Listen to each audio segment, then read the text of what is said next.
नमस्कार दोस्तों, मेरा नाम परवेज खान है और आज फिर हम एक लेक्चर स्टार्ट करने वाले हैं जिसको हम कल के आगे कंटिन्यू करने वाले हैं। कल हम देख रहे थे कंप्यूटर की कुछ एमसीक्यू सीरीज जो अपकमिंग एग्जाम या पटवारी का एग्जाम जो होने वाला है उसमें बहुत ही इंपॉर्टेंट रोल प्ले करेगा। ज़्यादा टाइम वेस्ट ना करते हुए अपन direct to the point computer के एमसीक्यू के बारे में बात करते हैं। तो कल जो हम क्वेश्चन देख रहे थे उसी को हम आगे बढ़ाएंगे। तो शायद ये क्वेश्चन हमने कल देख लिया था, कल के लेक्चर में ये था थिसॉरस क्या होता है। ठीक, तो थिसॉरस का अर्थ होता है समानार्थी शब्द। समानार्थी शब्द क्यों, जैसे कल हमने बताया था जल और पानी को कैसे समानार्थी शब्द को बदल सकते हैं, क्या यूज था ये भी कल हमने चर्चा की। इसके लिए शॉर्टकट की क्या थी हमारी, शिफ्ट F7। तो शिफ्ट F7 से हम थिसॉरस चेक कर सकते थे। और स्पेलिंग के लिए शॉर्टकट की क्या थी, स्पेलिंग के लिए शॉर्टकट थी स्पेल चेक करने के लिए, स्पेल चेक करने के लिए शॉर्टकट थी केवल F7 और थिसॉरस के लिए शिफ्ट F7। नेक्स्ट क्वेश्चन क्या है हमारा, मैग्नेटिक डिस्क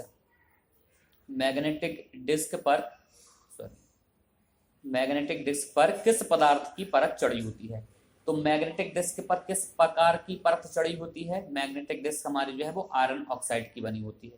तो सही आंसर होगा हमारा आयरन ऑक्साइड। ठीक, मैग्नेटिक डिस्क, मैग्नेटिक टेप, ये सब अपन ने क्लास में पढ़े हुए हैं, यहाँ थोड़ी सी चर्चा बिल्कुल भी नहीं करेंगे। नेक्स्ट बढ़ेंगे हम अगले क्वेश्चन पे।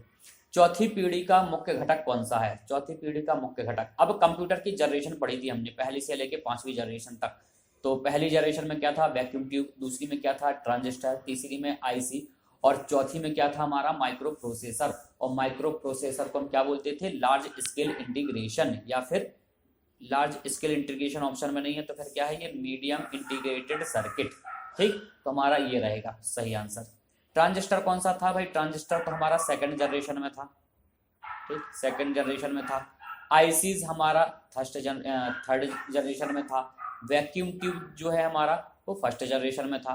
तो जो ऑप्शन रह गया वो हमारा फोर्थ जनरेशन में था। और फोर्थ जनरेशन में और क्या क्रांतिकारी परिवर्तन हो गया था, माइक्रो प्रोसेसर का आविष्कार हो गया था। तो माइक्रो प्रोसेसर के आविष्कार होने से क्या परिवर्तन आ गया था, माइक्रो प्रोसेसर के आविष्कार होने से माइक्रो कंप्यूटर बनने लग गए। और माइक्रो कंप्यूटर वही थे जिनको आज हम पीसी बोलते हैं, पर्सनल कंप्यूटर। तो माइक्रो प्रोसेसर के बनने से कंप्यूटर घर घर में पहुंच गए। और ये 90s के आसपास की बात है। तो यहीं पर माइक्रो प्रोसेसर में अपन देख लीजिएगा इंटरनेट। ठीक, इंटरनेट का प्रयोग और इंटरनेट से संबंधित जितने भी टर्मिनोलॉजी आती है सब यहीं लैन वैन और जो कुछ भी है सब के सब चौथी पीढ़ी के कंप्यूटर में देखने लगा। नेक्स्ट क्वेश्चन की अगर हम बात करें तो नेक्स्ट क्वेश्चन क्या है हमारा, www किस प्रोटोकॉल का प्रयोग करता है। तो www का फुल फॉर्म बताएं पहले तो, वर्ल्ड वाइड वेब। ठीक, वर्ल्ड वाइड और वेब। ठीक, तो ये होता है www का full form. Tim Berners Lee ने इसको बनाया था, टिम बर्नर ली। ठीक, टिम बर्नर ली के द्वारा ये आविष्कार किया गया। और किस प्रोटोकॉल का प्रयोग करता है, तो www क्या करता है, जितने भी वेब पेज हैं इंटरनेट में सबको लिंक करता है। और उसको लिंक करने के लिए एक प्रोटोकॉल का यूज करता है जिसको बोलते हैं हम HTTP। ठीक, HTTP, इनके फुल फॉर्म पूछे जाते हैं। तो HTTP का फुल फॉर्म क्या हुआ, हाइपर टेक्स्ट ट्रांसफर प्रोटोकॉल। ठीक, हाइपर टेक्स्ट ट्रांसफर प्रोटोकॉल ये होता है। कोई भी वेबसाइट आप देखेंगे तो कैसे शुरू होती है, HTTP से, http/ ये और फिर www.google.com। ठीक, तो ये www किस प्रोटोकॉल का प्रयोग कर रहा है, तो HTTP का। HTTP मतलब हाइपर टेक्स्ट ट्रांसफर प्रोटोकॉल। एक होमवर्क आपके लिए देते हैं, कमेंट में आप लिख के बताइएगा HTML का फुल फॉर्म। ठीक, क्या का फुल फॉर्म, HTML। ठीक, इसका फुल फॉर्म क्या होता है आप बताइएगा कमेंट में, अपन चर्चा करेंगे अगली बार। नेक्स्ट क्वेश्चन क्या है हमारा, एक छोटे सिलिकॉन चिप पर ट्रांजिस्टरों और अन्य इलेक्ट्रॉनिक उपकरणों के साथ सर्किट को क्या कहते हैं। एक छोटे सिलिकॉन चिप पे। ठीक, अब सिलिकॉन चिप देखा होगा हमने, क्या होता है सिलिकॉन चिप, आईसी। ठीक, सिलिकॉन और जर्मेनियम के बनी होती है आईसी। तो आईसी इंटीग्रेटेड सर्किट को बोलते हैं। ठीक, इंटीग्रेटेड सर्किट को हम क्या है, आईसी बोलते हैं। ठीक है, आईसी। तो इसमें क्या हुआ, एक छोटे सिलिकॉन चिप पर ट्रांजिस्टरों और अन्य इलेक्ट्रॉनिक उपकरणों के साथ इलेक्ट्रॉनिक सर्किट को क्या कहते हैं? तो वर्क स्टेशन नहीं कहते हैं, सीपीयू नहीं कहते हैं, इसको बोलते हैं आईसी, ठीक, इंटीग्रेटेड सर्किट। और मैग्नेटिक डिस्क नहीं, ठीक। तो आंसर सही करने के दो ही तरीके हैं, या तो डायरेक्ट आंसर हमको पता हो, और नहीं पता तो हम एलिमिनेशन के द्वारा सही आंसर तक पहुंच सकते हैं, यही तरीका होता है। इंटरनेट में नेक्स्ट क्वेश्चन क्या है हमारा, इंटरनेट में ORG का मतलब क्या है? .org मतलब क्या होता है? .org होता है ऑर्गेनाइजेशन, ऑर्गेनाइजेशन, ठीक, ऑर्गेनाइजेशन। ये है क्या? ये सब डोमेन है, ये हमने देखा था अपना पास DNS देखा था, डोमेन नेम सिस्टम, ठीक। क्या है? किसी भी वेबसाइट का एक IP एड्रेस होता है, लेकिन IP एड्रेस तो हम याद रख नहीं सकते, तो हम क्या करते हैं, उसके लिए एक नेम प्रोवाइड कराते हैं, ठीक, वो होता है domain name.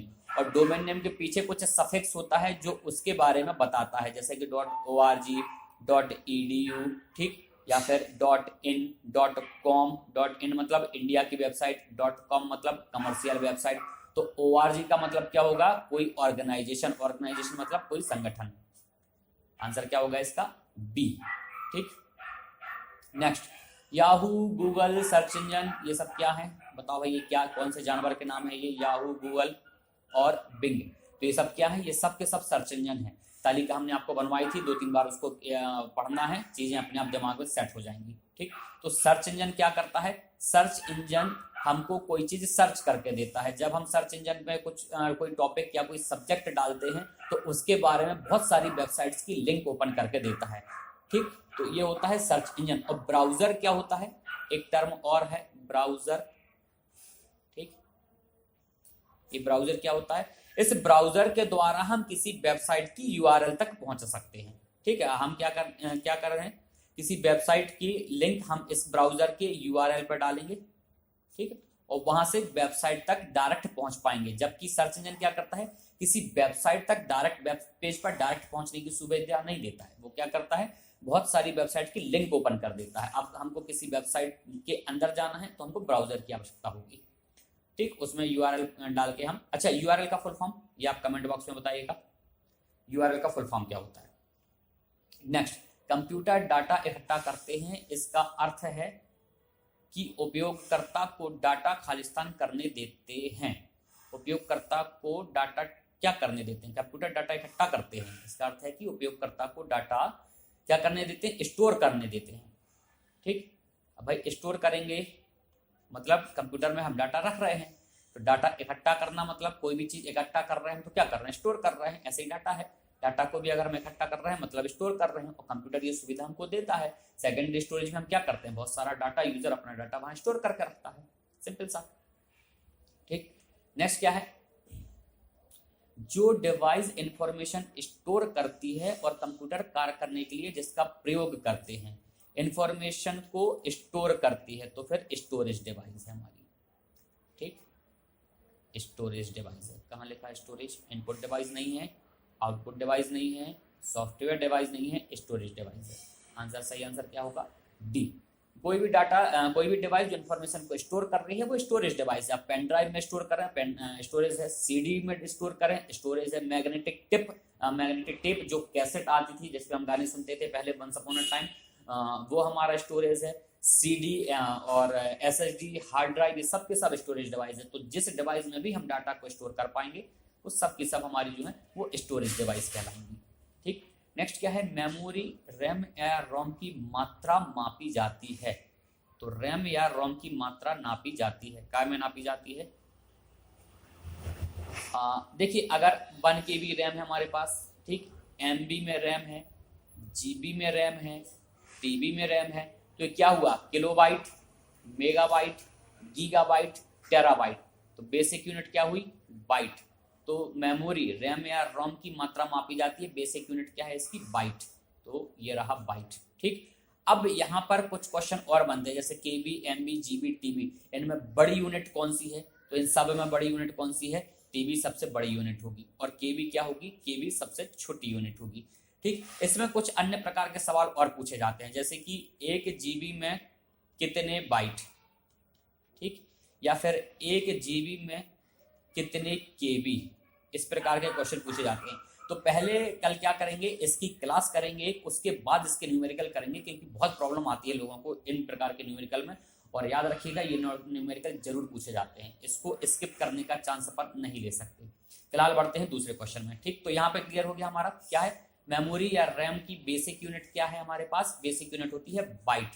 1 kilobyte, 1 megabyte, 1 gigabyte, 1 terabyte. तो बेसिक यूनिट होगी हमारी बाइट। अच्छा, और यहीं पर एक बात और देख लीजिए कि एक बाइट में कितने बिट होते हैं। तो जब हम बात करें एक बाइट की, तो एक बाइट बराबर होता है 8 बिट। ठीक, एक बाइट में 8 बिट या फिर 8 बिट होते हैं। अगला क्वेश्चन क्या है हमारे पास, अगला क्वेश्चन देखते हैं, इंटरनल मेमोरी।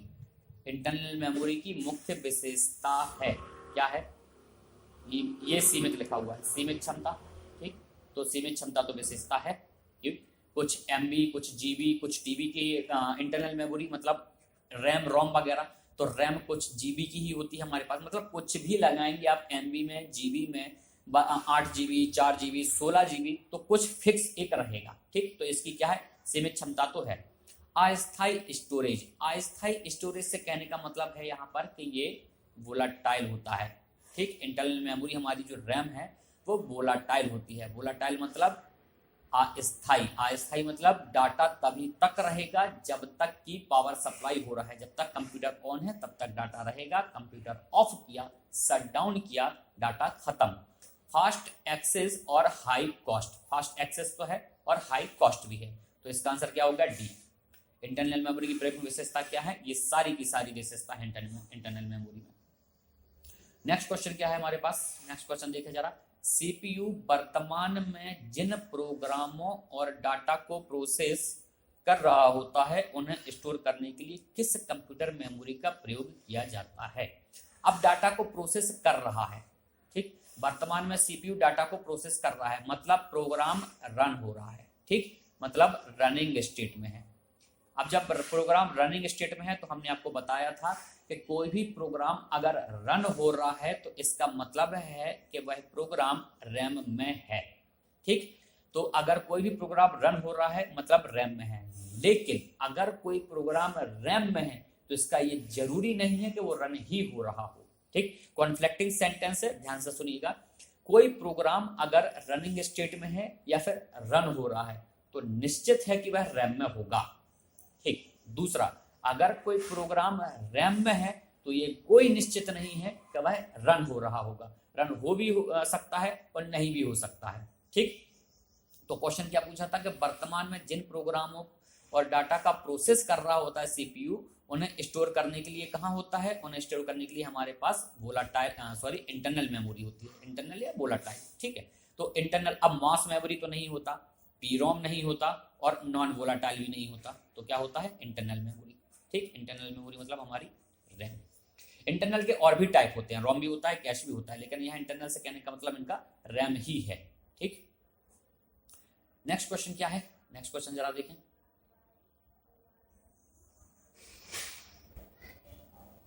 जब प्रोसेसर सीपीयू का प्रयोग करता है तब डाटा और प्रोग्राम कहाँ रखे जाते हैं। जब प्रोसेसर सीपीयू का प्रयोग कर रहा है, सीपीयू का प्रयोग कर रहा है मतलब सीपीयू में क्या था हमारे, ठीक, एएलयू था हमारा, कंट्रोल यूनिट था हमारा और रजिस्टर्स होते थे। ठीक, तो अगर वो सीपीयू का प्रयोग कर रहा है मतलब एएलयू वगैरह का प्रयोग कर रहा होगा, मतलब कोई टास्क कंप्लीट कर रहा होगा, अरिथमेटिक एंड लॉजिकल ऑपरेशन कोई प्रोसेस कर रहा होगा, और अगर प्रोसेस भी कर रहा है तो वो कहाँ है उस समय, वो मेन मेमोरी में है। ठीक, तो जब प्रोसेसर सीपीयू का प्रयोग कर रहा होता है तो प्रोग्राम कहाँ होता है, मेन मेमोरी में होता है, या जो पिछला क्वेश्चन जैसा था वही। ठीक, पिछला क्वेश्चन भी क्या था हमारे पास, ये डाटा को प्रोसेस कर रहा होता है तब कहाँ होता है, तब भी वो मेन मेमोरी में होता है। तो इंटरनल मेमोरी, मेन मेमोरी या प्राइमरी मेमोरी सब एक ही प्रकार के हैं। ठीक है, तो सबके एक ही नाम होते हैं, इन नामों को यहाँ पे चाहें तो आप लिख लीजिए। ठीक, इंटरनल मेमोरी, इसी को बोलते हैं हम प्राइमरी मेमोरी, और इसी को बोलते हैं हम मेन मेमोरी। ठीक, तो ऑप्शन में इंटरनल मेमोरी हो, मेन मेमोरी हो या प्राइमरी मेमोरी हो, एक ही बात है। चलिए नेक्स्ट क्वेश्चन देखते हैं हम,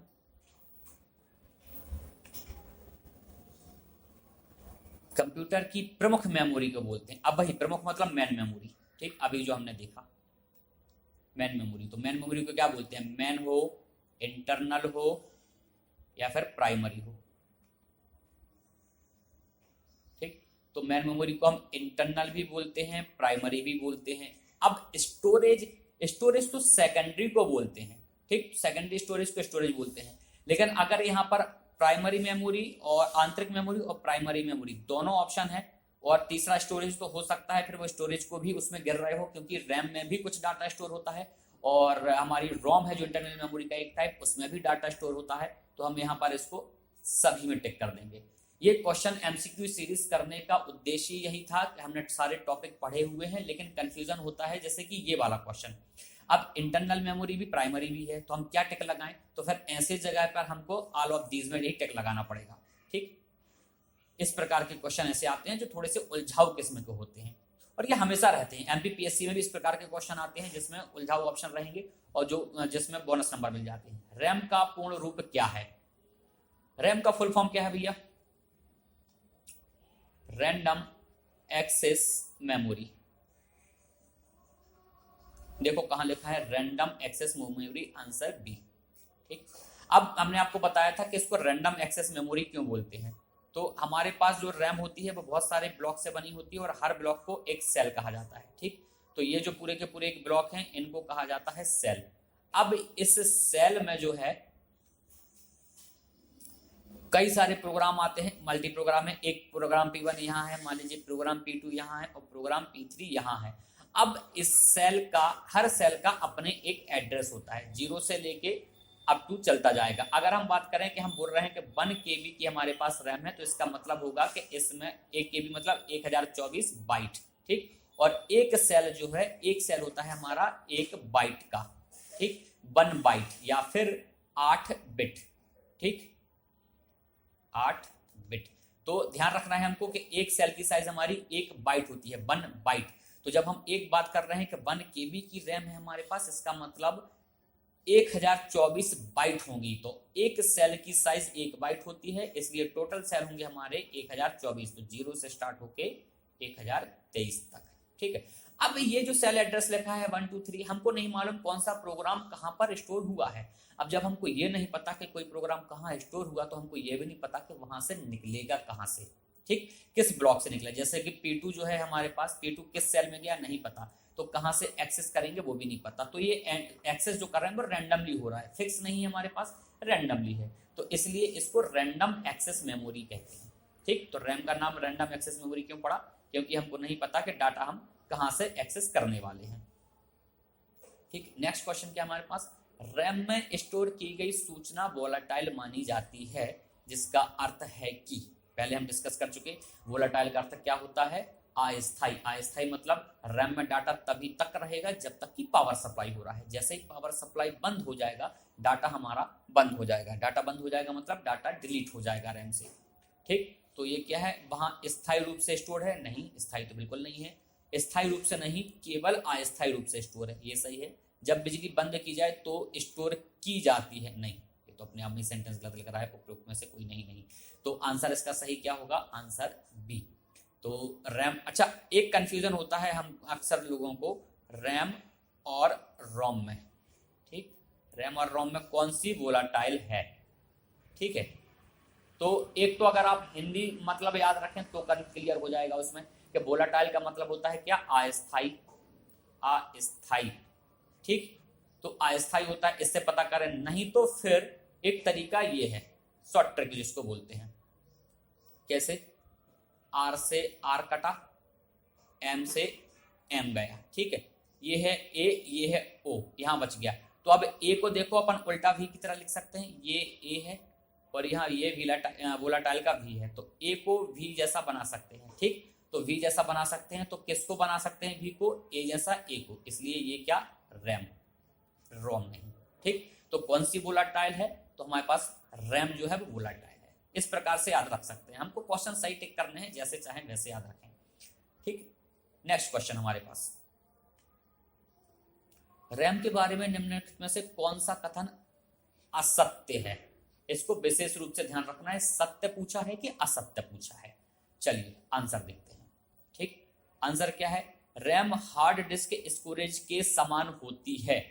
हार्ड डिस्क स्टोरेज के समान तो नहीं होती, हार्ड डिस्क तो अलग बात है होती है हमारी, रैम अलग बात है। रैम एक अस्थायी संस्करण है, बिल्कुल अस्थायी है, तभी तक डाटा रहेगा जब तक कि कंप्यूटर चालू रहेगा।